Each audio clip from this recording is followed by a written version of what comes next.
La force des applaudissements est inversement proportionnelle aux scores obtenus. Dans l'autoproclamée République populaire de Donetsk, le oui à la Russie a obtenu 99% des suffrages. Pourtant, c'est dans une relative intimité et un certain entre-soi que les autorités pro-russes de la région séparatiste ont fêté la victoire. Nous en rêvions en 2014 et aujourd'hui nous vivons un jour historique. Nous retrouvons notre grande patrie, la Grande Russie. Même écho à Louhansk, où le QG des autorités ne débordait pas vraiment de partisans, surtout des journalistes. Là aussi, le score défie toute contestation, 98,42%.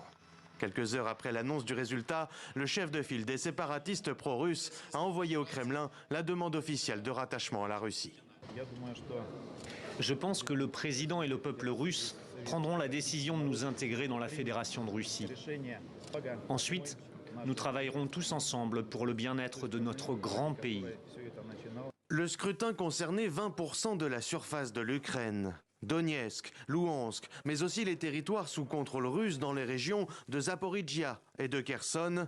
Le oui l'a emporté partout, selon les commissions électorales pilotées par Moscou. L'annexion va donc pouvoir se poursuivre. Prochaine étape, le Parlement russe, censé voter l'intégration des 4 régions au territoire russe.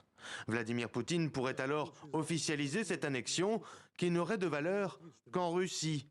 Dès l'annonce des résultats, devant l'ONU, le président ukrainien s'en est pris au Kremlin, dénonçant une farce et des résultats truqués. Les référendums sont une tentative cynique de forcer les hommes ukrainiens des territoires occupés en Ukraine à être mobilisés dans l'armée russe pour les envoyer se battre contre leur patrie.